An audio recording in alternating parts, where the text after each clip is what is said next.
नज़र का अस्सलाम वालेकुम।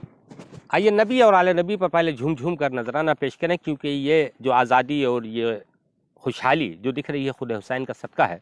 आका रसूल करीम सल्लल्लाहु अलैहि वसल्लम का शहज़ादा जान बतूल जब मक्के पहुँच गए तो क्योंकि मदीने में अरसे हयात तंग कर दिया था यजीदियों ने, तो आप मक्के चले गए थे। मक्के में जब आप पहुँचे हैं तो फिर कूफियों ने आपको तमाम ख़त लिखे कि ऐ शहज़ादा रसूल, जो आपके नाना का लाया हुआ दीन था उसमें बहुत ज़्यादा जो है तब्दीली कर रहा है यजीद, जिसमें शराब, अय्याशी, औबाशी सब जायज़ करार दे रहा है।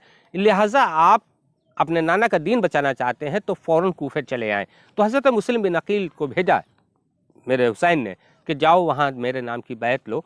तो जब मुस्लिम बिन अकील पहुँचे तो एक टाइम पर 40-40 हज़ार लोग जब मुरीद बैत ली मौला हुसैन की, तो मौला हुसैन की जब बैत ली तो मौला मुस्लिम बिन अकील ने ख़त भेजा कि हुजूर आप चले आइए, यहाँ के लोग आपके दीदार के मुंतज़िर हैं। तो मौला हुसैन वहाँ से जब चलने लगे तो बहुत सहाबियों ने कहा कि हुजूर आप जानते हैं कि मौला अली और आपके भाई हसन को शहीद करने वाले यही कूफी हैं, ये धोखेबाज हैं, गद्दार हैं, ये आपके साथ भी गद्दारी करेंगे। क्योंकि इतने ख़त आ चुके तो मौला हुसैन ने कहा कि अब बेहतर नहीं है, कोई इसका बदल, कोई इसका जवाज़ नहीं है कि मैं रुक जाऊँ। मौला जब आगे बढ़ने लगे, कुछ ही दूर पहुँचे होंगे, मकाम बैज़ा में पहुँचे, जब आपने खुतबा दिया कि देखो सब्र पर कायम रहना, क्योंकि सब कुछ मालूम है मेरे हुसैन को, सबको जानिसारों को, अहले बैत अताहर को सबको तालीम दी और सब्र पर कायम रहने की हिदायत दी।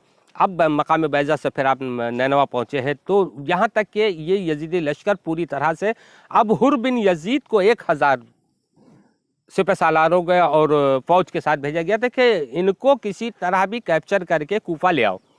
तो हुर बिन यजीद ने पूछा कि तुम यहाँ क्यों आए हो मौला हुसैन से? कहा मैं अपने नाना का दीन बचाने आया हूँ। कहा कत्ल कर दी जाओगे? तो मेरा हुसैन कहता है तुम मुझे मौत से डराता है? ऐसी मौत, ऐसी ज़िंदगी किस काम की जो बदफेलियों के साए में गुजरे, जैसा कि यजीद कर रहा है। जब देखा यजीद इब्ने ज़ियाद ने कि इसने जो है ये हुर कामयाब नहीं हो पा रहे हैं, तो उर्वा नामी एक शख्स जो कि इब्ने साद का बेटा था, जो साहबिया रसूल थे, वो ईरान की बगावत के लिए इसे 22,000 फौजियों के साथ भेजा हुआ था। इब्ने ज़ियाद ने उसको वापस बुलाया। जब वापस बुलाया कहा हुसैन पर सख्ती करो और यजीद की बैत करने के लिए मजबूर करो, अगर न करे तो उनको कत्ल कर दो। तो उसने, क्योंकि साहबिया रसूल का बेटा था, जानता था अहले बैत से जंग लड़ने का मतलब है दोज़ख। बहरहाल आप बाकी वाक़यात से वाकिफ़ ही हैं। जब मकाम करबला में मेरा हुसैन तशरीफ़ लाया है तो नहर फुरात वहाँ से करीब थी। कहा कि इससे आगे आप नहीं जा सकते हैं।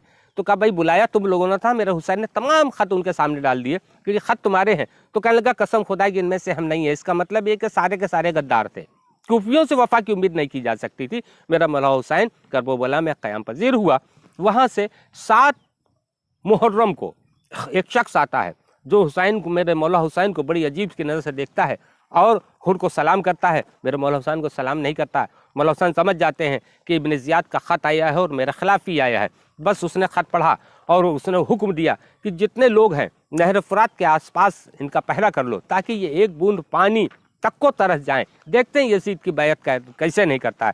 उस कमीने जलील को ये नहीं पता था कि ये जो हुसैन है ये मौला अली का शहज़ादा है, जिसने दुनिया में आने के बाद 3 दिन आँख नहीं खोली थी और 3 दिन कुछ खाया नहीं था। वो मौला हुसैन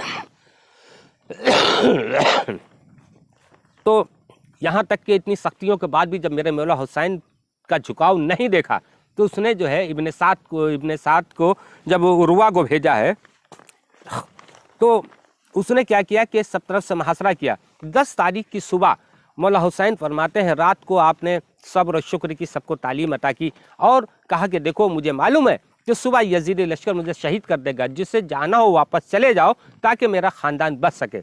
लेकिन सारे जितने शहजादे थे उन्होंने लब्बाइक कर कहा कि मौला हुसैन जहां आप ना हो ऐसी ज़िंदगी से कोई फ़ायदा नहीं। सुबह फजर की नमाज़ पढ़ के मेरा मौला हुसैन शुक्राना अदा कर रहा था कि ये शिमर लई मौला हुसैन के खेमे में अचानक घुस गया। जब मौला हुसैन को देखा इसने तो मेरा हुसैन खुतबा दे रहा था, अपने जानिसारों को, अहले बैत अताहर को सब्र की तालीम दे रहा था। मेरा हुसैन कहा कि बहुत दे चुके तालीम हक, चलो मरने के लिए तैयार हो जाओ। तो मेरा हुसैन जलाल के आलम में फरमाता है कि तू हक को डराता है, तू हक को डराता है, मिट गए मिटाने वाले। और सुन, जाके जो करना है कर ले। मैंने प्यास की शिद्दत अपने नाना रहमत आलम सल्लल्लाहु की मुस्कुराहट पर कुर्बान की है। बस ये बाहर निकला और अचानक इसने जो है नकारा बजवा दिया शिमरे लई ने। अब جب سب سے پہلے جب اجازت مانگی، دیکھا کہ تلواریں نکل آئی ہیں اور نیزے برسانے لگے ہیں، یزید لشکر کی طرف سے تیروں کی بارش ہونے لگی ہے، تو عبداللہ بن مسلم بن عقیل سب سے پہلے آپ نے مولا حسین کے قدموں میں اجازت مانگی اور گئے۔ اہل بیت اطہار کا یہ پھول جام شہادت نوش فرماتا ہے۔ دوسرا، محمد بن علی، آپ کے جسم اطہر پر 21 زخم تھے، لیکن آپ کی تلوار جس ٹائم چلتی تھی حیدر کراری کی جس میں چمک آتی تھی، لوگ دیکھ کے کہتے تھے کہ یہ ہے علی مولا کا بیٹا۔ لیکن یزید لشکر میں بڑا خلفشار پھیلا ہوا تھا کہ ایک ایک شہزادہ 1,000 پر بھاری ہو رہا تھا۔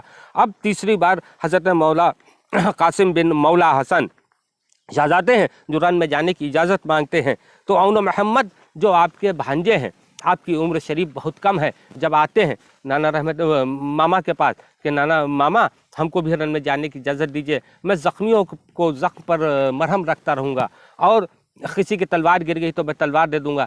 تو ماما فرماتے ہیں میرا حسین کہ نہیں بیٹا، ابھی تم بہت چھوٹے ہو، جو اپنی ماں کے پاس جاؤ۔ تو کہتے ہیں میری ماں بھی میرے ساتھ ہے۔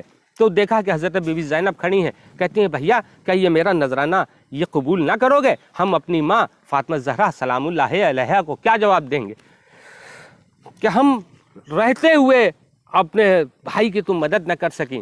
تو اون محمد نے شہادت پائی، اور آپ شہادت پاتے جاتے تھے، اور آپ لاش مبارکہ اٹھا کر کے خیمے میں لاتے جاتے تھے۔ سوچئے کہ ایک اولاد کا لاشا اور ایک باپ کے لیے کتنا بھاری ہوتا ہے، لیکن میرا حسین اپنے نانا کی امت بچانے کی خاطر ہر جوانی کو قربان کرتا چلا۔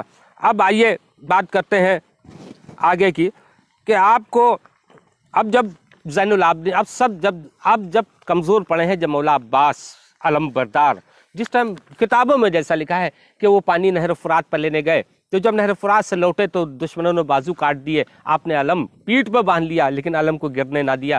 اب جب مولا عباس کی شہادت ہو گئی، آپ جب لاش مبارک الا کے خیمے میں رکھتے ہیں تو وہ ٹھنڈی سانس لیتے ہیں، فرماتے ہیں آج میرا بازو کٹ گیا۔ اس کے بعد جیسے ہی آپ ضرب اختر اٹھاتے ہیں، تلوار اٹھاتے ہیں کہ جائیں رن میں جائیں، معصوم اصغر گود میں ہیں آپ کی، اور اس کے بعد جب زین العابدین جو بہت بیمار ہیں، بستر سے اٹھ نہیں سکتے ہیں، کھڑے ہو گئے لرزتے ہوئے پیروں سے، کہ بابا جان ابھی زین العابدین کے ہوتے ہوئے آپ رن میں نہ جائیں گے۔ میرے حسین نے زین العابدین کو سینے سے لگا کے فرمایا کہ بیٹا ابھی تیرا وقت نہیں آیا ہے، مشیت کی مرضی یہ ہے کہ سادات کا سلسلہ تجھ سے جاری کرے، تو بیٹھ، ابھی تیرا بابا زندہ ہے۔ آپ گود حسین میں لے کے معصوم اصغر کو باہر نکلتے ہیں۔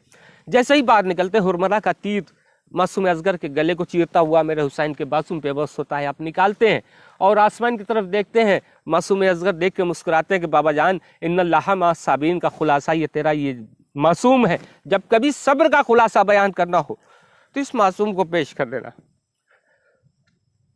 مولا حسین نے معصوم اصغر کا جسم اطہر خیمے میں رکھا اور خود ضرب اختر باندھ کر کے کربلا میں تشریف لے گئے، اور جس وقت آپ تلوار چلاتے تھے یزیدی لشکر 1,000 کی بھیڑ ایسی بھاگتی تھی جیسے کہ واقعی حیدر کا شیر آ گیا ہو۔ جب دیکھا اس نے شمر نے اور ابن زیاد نے اور ان سب نے کہ ان پر ایک دم حملہ کرو، تو 4,000 فوج نے میرے حسین پر ایک دم سے حملہ کیا۔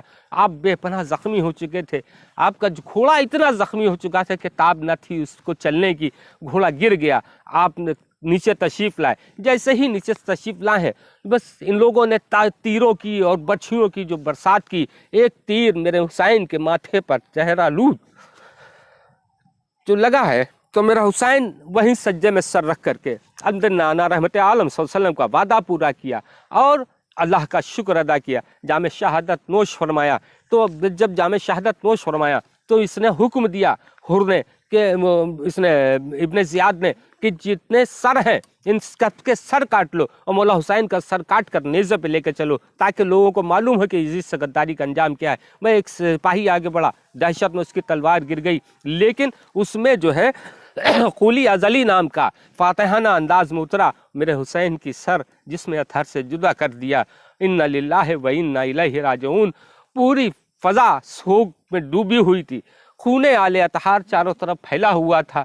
آج نانا کا یہ شہزادہ جو دوش رسالت پہ گھوما تھا، وہ سر تن سے جدا ہو کر بھی بلند کیا جا چکا تھا، اور یہ پیغام دے دیا تھا اس نے کہ جو راہ حق پر سر دیے جاتے ہیں وہ اس طرح بلند کیے جاتے ہیں، اب کوئی یزید دوسرا پیدا نہ ہوگا۔ لبیک یا حسین۔